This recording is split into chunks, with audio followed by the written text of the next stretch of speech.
સન્માન સમારંભ અને અત્રેથી જે અન્ય જિલ્લામાં કે બીજી જગ્યાએ જે બદલીથી ગયા છે એવા રેવન્યુ તલાટી ક્લાર્ક, નાયબ મામલતદાર મિત્રો અને માનનીય જેસી પરમાર સાહેબના વિદાય સમારંભમાં ઉપસ્થિત ટીડીઓ સાહેબ, ચીફ ઓફિસર મેડમ, નિવૃત્ત સીડીપીઓ શ્રી, મારા સ્ટાફ મિત્રો, જુદા જુદા ગામેથી વધારેલા સરપંચશ્રીઓ, આમંત્રિત મહેમાનશ્રીઓ અને પત્રકારશ્રીઓ, બધાનું અહીંયા ખૂબ ખૂબ સ્વાગત છે. જે મિત્રો અહીંયાથી નાયબ મામલતદાર, ક્લાર્ક અને રેવન્યુ તલાટી બીજી જગ્યાએ જઈ રહ્યા છે, તો એક વર્ષ દરમિયાન મારા ટેન્યુઅરમાં એમના વતીથી ભાભર તાલુકામાંથી કોઈ સ્ટાફ કામગીરી નથી કરતો અથવા તો કોઈ એમના માટે કોઈ નેગેટિવ કોઈ ફરિયાદ કે એવું ના કોઈ અરજદાર તરફથી કે ના મામલતદાર સાહેબથી મને મળી છે. તો જે ટાસ્ક આવ્યો છે એ બધું બહુ સારી રીતે નિભાવ્યો. તો બધા મિત્રોને સારી કામગીરી કરી છે અને આશા રાખું છું કે ભવિષ્યમાં પણ આવી જ રીતે સારી અને સુંદર મજાની કામગીરી કરી અને વહીવટી તંત્રને અને લોકોને ઉપયોગી નીવડશે. ખૂબ ખૂબ શુભેચ્છાઓ બધાને.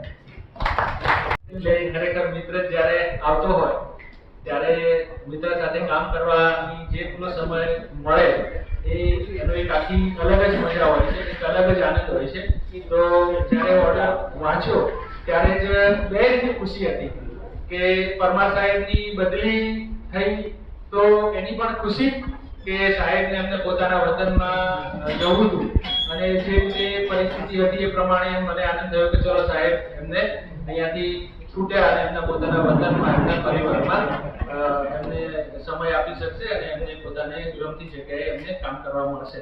અને સામે જોયું કે બાબરમાં કોણ આવે છે તો એ પણ એક વિષય હોય, બરાબર ને, કે એક સારો માણસ જતો હોય અને એમાં કયાગરો માણસ જતો હોય તો ખરેખર આપણને દુઃખ તો થાય, પણ વ્યક્તિગત સ્વાર્થ ક્યાં સુધી માણસ રાખે. અને હું પણ અહીંયા કઈ પરમેનન્ટ છું ને, હું પરમેનન્ટ હોઉં અને તો મને એવી સ્વાર્થ વૃત્તિ વ્યાજબી લાગે કે ના સાહેબ જેવો માણસ અહીંયા રહે, કયા કરો માણસ સીધો સાદો સારો માણસ મારી સાથે કામ કરતો હોય એ દરેક માણસ એવું ઈચ્છે. તો બંને રીતે આનંદ હતો કે જોયું તો જાની સાહેબ જ મતલબ અહીંયા હતા તો એ પણ આનંદ હતો. ચલો ભાઈ હવે બધું વિન વિન સિચ્યુએશન જેવું હતું. અને સાહેબે કહ્યું એ પ્રમાણે અમારી જે 2012 ની જે બેચ કહેવાય, ડેપ્યુટી મામલતદાર હું હતો 2012 ની બેચનું, તો અમે બધા સાથે લાગેલા. એટલે મતલબ આખા રાજ્યમાં હું એવું માનું છું, સારું લાગે એટલા માટે નથી કહેતો પણ આંગળીના વેઢે ગણી શકાય અને જેને કોર રેવન્યુ કહેવાય કે એના નિષ્ણાત કહી શકાય, કે એના વિદ્વાન કહી શકાય, કે એના માસ્ટર કહી શકાય, એવા આંગળીના વેઢે ઘણા એવા માણસો અત્યારની સ્થિતિમાં હશે તો એ પૈકીના એક જાની સાહેબ.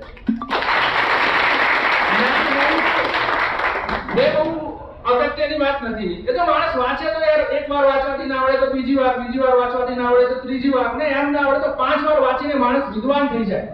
પણ જે પોઝિટિવિટી છે એ માણસ જન્મથી લઈને આવતો હોય છે. તો જ્ઞાનની સાથે સાથે પોતે હકારાત્મક અને ઉમદા વ્યક્તિ પણ છે. તો એનો લાભ ચોક્કસ આ ભાભર તાલુકાને મળશે એ હું બિલકુલ કોન્ફિડન્ટલી કહી શકું છું. તો આ પ્રસંગે હું મારા મિત્ર અને ભાભર મામલતદાર જાની સાહેબને આવકારું છું મારા ટીમ વતીથી. સાહેબ તમારું ખૂબ સ્વાગત છે. પરમાર સાહેબ ના માટે તો કઈ કહેવાની જરૂર નથી. બહુ ઉમદા, સાલસ, સરળ અને બહુ ગયાગરા માણસ. મને તો નવાઈ એ વખતે લાગેલી કે દિવાળીમાં કઈ પ્રસંગમાં કઈ અહીંયા કોઈને હાજર રહેવાનું આવ્યું તો એમને કોણ હાજર રહેશે અને મામલતદારને સૂચના આપવાની. તો હું જે પ્રમાણેનો સ્વભાવ ધરાવું છું તો મને એમ થાય કે હું ઘેર બેઠો હોઉં અને મારે મારા મામલતદારને કહેવું પડે કે દિવાળીના ટાઈમ ઉપર, તો આમ ખરેખર મને આમ અચકાતો હતો કે એમ પણ શું કરવું, ફરજના ભાગરૂપે કહેવું પડે તો કહેવું પડે. તો ફોન કરો તો માણસ અહીંયા હાજર હતો. અરે કોણ હાજર રહે તો મેડમ પણ અહીંયા હતા. તો ખરેખર મને નતમસ્તક થઈ જાય કે ભાઈ ચલો આવા સમયમાં પણ માણસ પોતાની ફરજ માટે કે ભાઈ અહીંયા હાજર છે તો એનાથી બીજું એક પ્રાંત અધિકારીને બીજું શું જોઈએ. અને એક વર્ષ દરમિયાન સાહેબે બહુ સારી રીતે મને એના કારણે ના રેવન્યુ ના કામમાં કે ના કોઈ બીજી ત્રીજી રીતે એવી કોઈ નેગેટિવ કમ્પ્લેન્ટ્સ કે કોઈ મારે એના કારણે ના ઉપર ક્યાંય કોઈ ફરિયાદ કે કોઈ ઠપકો કે એવું કંઈ સાંભળવું પડ્યું નથી. તો એક વર્ષ મારું મતલબમાં બહુ સારી રીતે પસાર થઈ ગયું. આભાર સાહેબ. અહીંયાથી વિદાય લઈને જઈ રહ્યા છે. નોર્મલ માણસ 12 મહિના 1.5 વર્ષ અહીંયા રહે એટલે સ્વાભાવિક છે કે માણસ છીએ તો માણસ હૃદયથી વિચારતો હોય અને હૃદયથી એકબીજા સાથે જે કામ કરતો હોય એની સાથે જોડાઈ જતો હોય તો એ જવાનું દુઃખ હોય. પણ સાહેબે કહ્યું છે એ પ્રમાણે કે ભાઈ બદલી હોય, બઢતી હોય કે નિવૃત્તિ હોય એ તો ફરજનો એક ભાગ છે અને એ આપણે પછી એને બંધન કરતા છે. તો એના ભાગરૂપે સાહેબ જઈ રહ્યા છે. તો હવે જાની સાહેબે પણ કહ્યું છે કે હવે અહીંયા જે અંતર હતું, સાહેબ કહ્યું 1.5-2 મહિને 2.5 મહિને જ્યારે પોતાના ફેમિલી ને મળવા માટે કે સામાજિક પ્રસંગો માટે આપણને લાગે છે પણ જે ભોગ આપવો પડે છે, આફ્ટર ઓલ માણસ જે કંઈ કમાય છે, જે કંઈ પણ કરે છે એ પોતાના અને પોતાના પરિવાર માટે કરતો હોય છે અને એ જ પરિવાર માટે, એ પોતાના માટે જ્યારે માણસ સમય ના કાઢી શકતો હોય ત્યારે એ ભલે આમ આપણને બધાને બહુ આમ ના સમજાતું હોય પણ જે માણસ એ પરિસ્થિતિમાંથી પસાર થતો હોય એની મનોદશાનો અભ્યાસ કરી લેવાની એક જે કરીએ તો આપણને ખ્યાલ આવશે કે ખરેખર બહુ મોટું સેક્રિફાઈસ છે અને બહુ સખત નો મનોબળ હોય તો એ વસ્તુ શક્ય બને. પણ હવે જ્યારે સાહેબ હવે પોતાના વતનથી નજીક અને સાહેબે કહ્યું એ પ્રમાણે કચેરીમાં પણ હવે જે રેગ્યુલર મામલતદાર, હેડક્વાર્ટર મામલતદાર તરીકે કામ કરવું અને તો પછી જ્યારે અહીંયા બાબરચેવા તાલુકામાં એમને કામ કરી લીધું હોય, એમાં સાહેબે કહ્યું એમ પૂરનું કરી લીધું, ઈ-કેવાયસી કરી લીધું, ફાર્મર રજીસ્ટ્રેશન કરી લીધું, વાદળની મેળાઓ કરી લીધો, પૂર પણ કરી લીધું અને સૌથી અઘરામાં અઘરો ટાસ્ક હતો કે જે 20-22 વર્ષે થાય છે એવો SIR પણ કરી લીધો. તો હવે બાકીની બધી કચેરીઓમાં તો કામ કરવું એમના માટે બિલકુલ આમ કહેવાય કે બહુ ઈઝી ટાસ્ક થઈ જશે. પણ એમના પરિવારથી નજીક હશે એટલે એમના સામાજિક પ્રસંગોમાં એક વાત તો બીજી તો હું ભૂલી ગયો, એમના પોતાના દીકરાના લગ્ન હતા.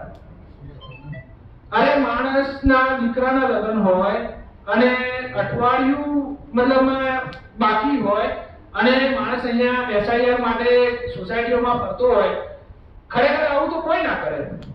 અરે લોકો કાકા બાપાના મેરેજમાં તો રજા મૂકીને ભાગી જાય આવા ટાઈમે તો કે ચલો જેટલા દિવસો ઓછા થાય. પણ સાહેબે ક્યારે એ વૃત્તિ નથી રાખવી તો એ ખરેખર બહુ વંદનીય છે અને ખરેખર પ્રશંસનીય પણ છે. અને સાહેબ હવે જ્યારે અહીંયાથી જઈ રહ્યા છે તો ફરીથી એ હવે એમના પોતાના માટે, એમના પરિવાર માટે એ સમય કાઢશે, એના સામાજિક કામો માટે સમય કાઢશે. ભગવાન એમને સારું સ્વાસ્થ્ય આપે, દીર્ઘાયુ આપે અને એમની જે કામ કરવાની પદ્ધતિ છે એ સાલસ સ્વભાવ સાથે એ આવી રીતે ઉમદા કામગીરી કરતા રહે એવી ભગવાનને પ્રાર્થના કરીએ અને ખૂબ શુભેચ્છાઓ સાથે ફરીથી રેવન્યુ તલાટી મિત્રો, જે ક્લાર્ક મિત્રો અને જે નાયબ મામલતદાર મિત્રો અહીંયાથી બદલી થઈને અથવા તો જે રીતે ટ્રાન્સફર થઈને જ્યાં છે એમને પણ બધાને ખૂબ ખૂબ શુભેચ્છાઓ, સાહેબને પણ ખૂબ ખૂબ શુભેચ્છાઓ અને જાની સાહેબને પણ ખૂબ ખૂબ શુભેચ્છાઓ અને બધાને વંદન કરી અને મારી વાતને વિરમું છું. ધન્યવાદ.